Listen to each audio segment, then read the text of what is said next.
আজ তো শয়তানে ধরছে, দাতালিয়ে শয়তানে ধরছে।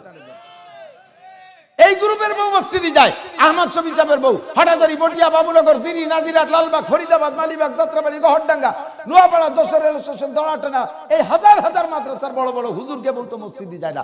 তোমার এত ভুল হচ্ছে কে মসজিদে যায়? তারাবির নামাজ মসজিদই পড়বে, তারাবির নামাজ জামাতে পড়বে। এগুলো সব শয়তানি ভঙ্গি। মহিলারা ঘরে যার যার নামাজ পড়বেন, যার যার নির্জনে নামাজ পড়বেন, তবে মোহাব্বত রাখবেন। আল্লাহ, আমি যদি পুরুষ হইতাম তাহলে মসজিদে যে নামাজ পড়ে এই নেকিটা পাইতাম। আল্লাহ কয় তোমার এই মোহাব্বত আর দরদের কারণে তুমি ঘরে বসে নামাজ পড়ার সওয়াব পাবা মসজিদের চাইতে 5 গুণ বেশি। 2 নম্বর, ওই পুরুষ হয়ে মসজিদে যে নামাজ পড়লে যে নেকি পাইতে তা তোমার ঘরে বসে দেওয়া হবে।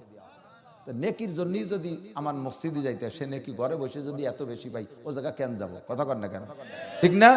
আর সৌদি আরবের সাথে তুলনা করো। কোথায় সৌদি আরব আর কোথায় বাংলাদেশ? কোথায় শেখ সাদি, কোথায় ছাগলের নেদি? কার সাথে কারে মিশেছে চিনতে হচ্ছে।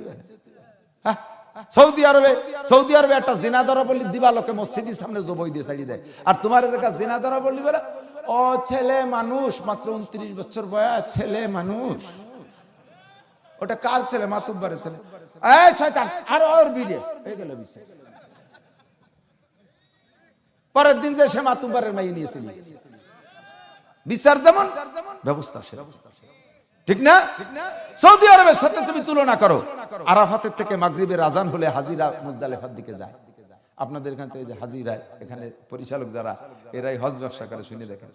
যারা হজে গেছেন তারা বলেন 1 কোটি মানুষ পায়ে হেঁটে রওনা দেয় মাগরিবের আজান হওয়ার পরে। ওখানে নামাজ পড়া যাবে না, নামাজ পড়তে হবে মুজদালিফায় যাই। মাগরিবের নামাজ আর ঈশার নামাজ একসাথে পড়তে হবে মুজদালিফায়, জামা বাইনাস সালাতাইন। এই 1 কোটি মানুষ হেঁটে যাচ্ছে। প্রথম যখন রওনা দেয় 1-2 কিলোমিটার আপনার হাঁটা লাগে না,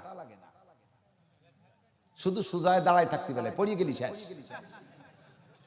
স্রোতের গতিতে সত্যি তালে রয়েছে।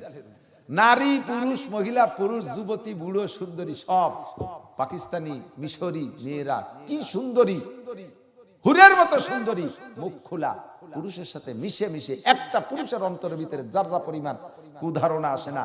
এত গায়ে গায়ে মিশা মহিলা, একটা কিছু হয়ে যাক বিলকুল এরকম খেয়ালই আসে না। তখন শুধু মুখে লব্বাইক আল্লাহুম্মা পড়বেন, আমার সাথে পড়বেন, আল্লাহ যেন হজ করায়, বলেন আমিন।